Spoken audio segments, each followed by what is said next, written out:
अस्सलाम वालेकुम। कैसे आप लोग सब खैरियत से होंगे। दोस्तों, एक बहुत दिलचस्प वाक़या है, सोचा आप लोग से बयाँ करूं। पर वीडियो शुरू करने से पहले एक बार फिर मैं वही कहूँगा कि हाँ, ज़्यादा से ज़्यादा इस चैनल को आगे बढ़ाइए और सपोर्ट करिए, ताकि ये जो नाच गाना जो हो रहा है माशरे में, ये और भी लोग इन चीज़ों से हटें, इन चीज़ों से दूर हटें और कुछ सच्ची बातें सुने, कुछ जहाँ अपने अंदर एक जज़्बा लेके आएँ। दोस्तों, वीडियो बनाने का मकसद मेरा यही है कि हाँ, ज़्यादा से ज़्यादा लोग तक कुछ अच्छी बातें, कुछ नॉलेज वाली बातें पहुँच सकें। और आज की कहानी पे आते हैं कि आज की कहानी ऐसी है, एक सच्चा वाक़या है। मतलब ऐसा नहीं कि हाँ, अभी भी वो चीज़, वो कहानी आप जब आखिरी तक सुनेंगे तो आपको पता चलेगा कि हाँ, ये कहाँ की है। दोस्तों, एक वीआईपी एरिया में एक धोबी रहता था। धोबी रहता क्या, धोबी है अभी भी। तो उसकी वाइफ का इंतकाल हो गया था, एक छोटा सा बेटे को। तो वो बहुत उम्मीद रखे हुआ था। पर मैंने जैसे कहा कि बहुत वीआईपी एरिया में वो धोबी प्रेस करता था। दो लोगों को देखता था कि सब पढ़े लिखे हैं, सब टाई लगा के सब। तो उसके दिल में भी खाता है, हाँ, मेरा लड़का, मैं तो नहीं हो सका, मैं तो पढ़ लिख नहीं सका, लेकिन मेरा लड़का कम से कम पढ़ लिख सके और कुछ अच्छी पोस्ट, कुछ ऐसा बन सके। क्योंकि लोग आते थे तो बातचीत करते थे, तो उसके मन में एक बचपन से ही, बचपन से क्या मतलब, बचपन से तो रहा ही होगा, लेकिन जब वो बड़ा हुआ होगा, उसका लड़का भी होगा, तो उसके दिल अरमान उसके एक जागा होगा कि हाँ, चलो, मैं तो नहीं पढ़ सका, लेकिन मेरा कम से कम मेरा एक लड़का है, मैं उसको पढ़ाऊँ लिखाऊँगा। तो वही वो जज़्बा लेके, वही वो अरमान लेके, और हमेशा सोचता था कि हाँ, बड़ा होगा तो मैं उसको ऐसे बनाऊँगा, वैसे बनाऊँगा। बहुत एक बाप की बहुत तमन्ना होती है कि चलो, मैं नहीं उस काबिल बन सका, अपने लड़के को बनाऊँगा। उसने पहले तो कुछ प्राइवेट में नाम लिखवाया और भी मेहनत किया कि हाँ, कम से कम उसकी खर्चा उठा सकें। जब वहाँ से बच्चा वो पढ़ाई पास कर चुका, तो सोचा कि कहीं बाहर कंट्री में भेजें इसे। पर उसके पास पैसे नहीं थे। उसने कई बड़े लोगों से, बड़े अधिकारियों से बातचीत किया, क्योंकि उसके वहाँ लोग प्रेस कराने आते थे। जैसे मैंने कहा कि वो एक वीआईपी एरिया में प्रेस करता था लोगों के, बड़े बड़े लोग। तो एक जानकारी हो गई थी उसको, उसको भी लोग जानते थे कि हाँ, ये हमारे वहाँ का है। तो वो बात किया कि ऐसी ऐसी बात है। तो बहुत से लोग, हम चलिए कोई बात नहीं, हम उसका खर्चा उठाएंगे। और खर्चा तो आने जाने का उठा लिया, लेकिन वहाँ का जो खर्चा है वो भी, अब रात में भी काम करने लगा वो, तो भी कि मेरा लड़का किसी भी हाल में कोई भी परेशानी ना आए उसको। बात करता रहता, रोज़ तो नहीं कर पाता क्योंकि गरीबी इतनी थी। हफ्ते में तो वो लंदन भेज दिया अपने लड़के को और वहाँ पे एडमिशन करवाया। हफ्ते में बात करता रहा क्योंकि लड़का बड़ा हो चुका था। फिर साल गुजर गए। लड़के से लड़के ने एक दिन फ़ोन किया और एक अरमान था, बाप से एक अरमान था कि हाँ, बेटा मेरा आएगा तो उसकी शादी करेंगे, उसके लिए एक अच्छी सी बहू ढूंढ के लेके आएंगे, ढूंढेंगे और अच्छे से शादी करेंगे। जितना कोशिश, जितना हो सकेगा मुझसे, ये अरमान लिए हुआ था वो कि आएगा मेरा बेटा। तो एक दिन अचानक फ़ोन आया और बोलने लगा कि पापा, मैं यहाँ एक यहीं की लड़की है और मैं उससे शादी कर रहा हूँ। बाप दिल पे पत्थर रख लिया कि अरे, ये क्या हो गया। पर बाप तो बाप है, बोला ये भी चलो करना तो था ही, अब मेरा लड़का पसंद कर लिया तो कोई बात नहीं। कुछ टाइम गुजरा और तो बाप ने कहा कि आ जाओ बेटा, घूम जाओ। तो उसकी पढ़ाई वहाँ पूरी हुई, फिर अच्छी जॉब लग गई और शादी तो हो ही गई थी। फिर वो अचानक एक दिन फ़ोन किया कि हाँ मैं आ रहा हूँ और यहाँ यहाँ फ़लाना फ़लाना स्टेशन पे मतलब आ जाना। मैं यहाँ से होके यहाँ पे आऊँगा, क्योंकि बाप के पास इतना वो नहीं था कि वो एयरपोर्ट पे जा सके। बहुत ज़्यादा गरीबी हालत में था।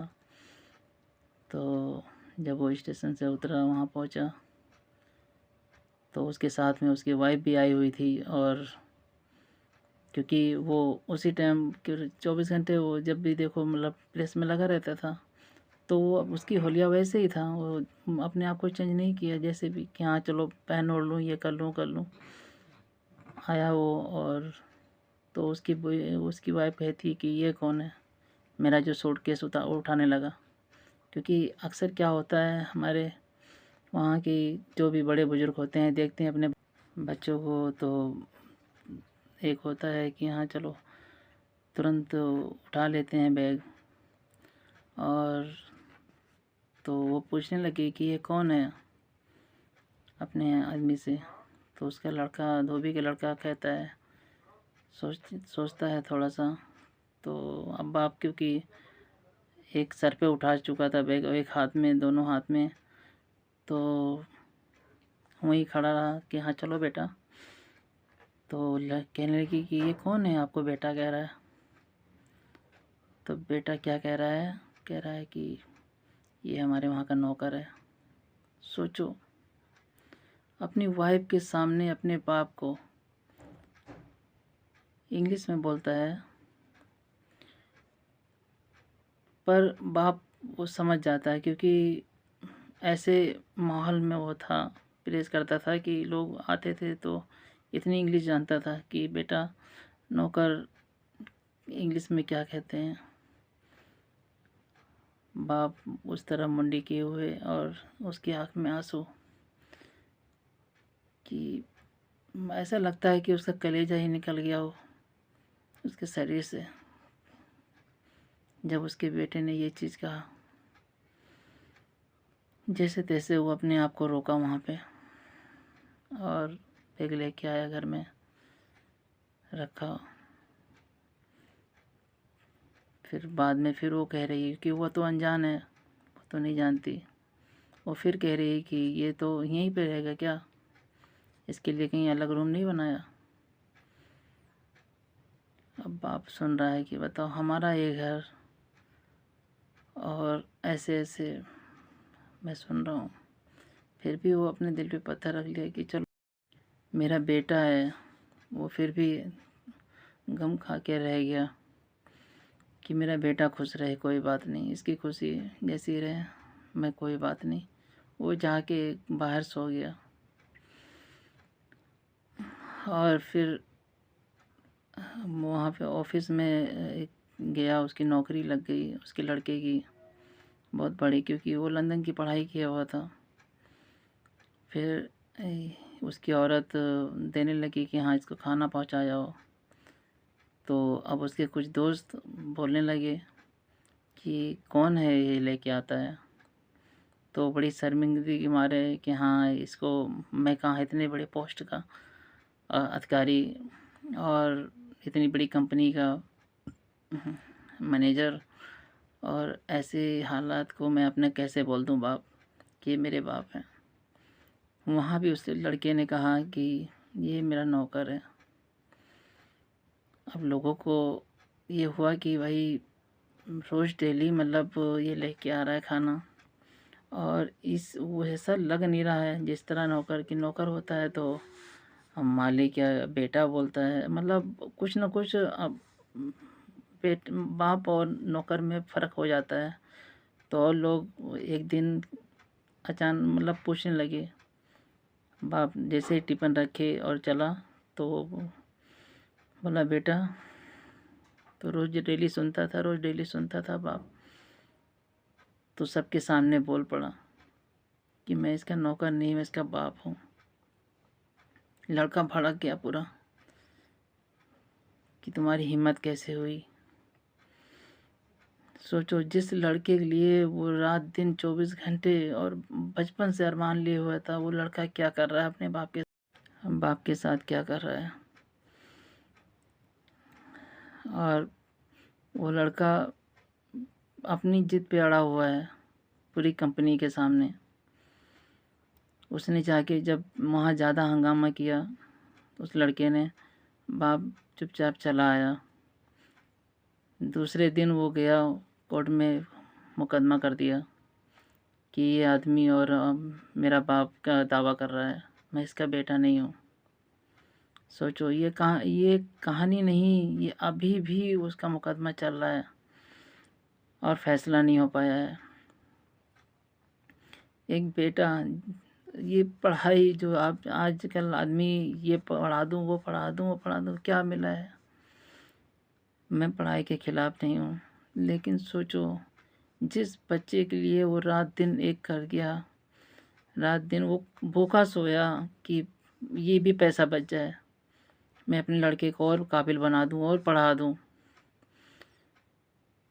पर उसकी परवरिश, कहाँ कमी रह गई उसकी परवरिश में कि उसका लड़का अपने बाप को ही कोर्ट तक लेके गया कि हाँ, ये साबित करे कि हाँ, मैं लड़का हूँ। दोस्तों, अपने बच्चों को अपने पास रखो और अपने अच्छे माहौल में रखो, क्योंकि अपने पास रखोगे तो आप उसको डांट सकते हो, उसको बोल सकते हो। वो अगर कुछ गलत कह रहा है या गलत माहौल में है, उससे आपकी तबीयत में रहेगी, आपकी देख रेख में रहेगा। दोस्तों, अब ज़्यादा से ज़्यादा ये वीडियो शेयर करना और सब्सक्राइब करवाना।